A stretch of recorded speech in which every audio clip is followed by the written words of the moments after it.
From Rio's Earth Summit in 1992 to Rio Plus 20 and new hurdles on the path to fair and sustainable global development. Today, 1.5 billion more people are using and abusing the environment. Governments are reeling from the global economic crisis, and the gap between rich and poor is getting wider. If we continue our wasteful ways, by 2050, almost 4 billion people will live in areas experiencing severe water stress.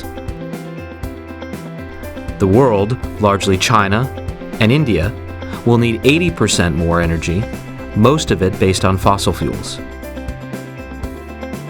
Greenhouse gas emissions will remain stable in OECD countries and Russia, more than double in the rapidly growing BRICS, and rise in the rest of the world, increasing globally over 50%, pushing the Earth's temperatures up 3 to 6 degrees Celsius by the end of the century.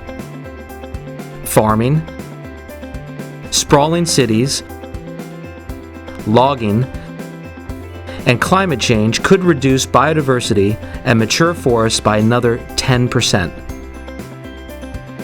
Air pollution, particulates, ground-level ozone, and unhealthy indoor air will be the top environmental cause of early deaths worldwide, with the rate tripling to 3.6 million per year. In other words, current growth patterns are not sustainable. There's only one way forward: going green to boost global economic growth.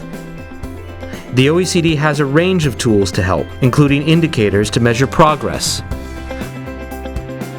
pricing natural resources, and making pollution more costly are key to solving economic, social, and environmental concerns.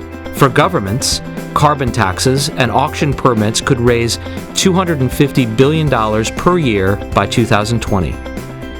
And removing subsidies to fossil fuel production and use would reduce emissions and free up funds to improve education and healthcare. Aid from donor countries, more than $5 billion every year for environmental protection, with technology transfer, trade, and investment, and more financial support can give all countries a fair chance to grow green. For private businesses, green investments can improve the balance sheets and the environment. At Rio Plus 20, governments must make good on their promise of greener, more sustainable, equitable growth. We want an economy, we want a society, we want an environment which will make sure that the future generations will have this planet to enjoy.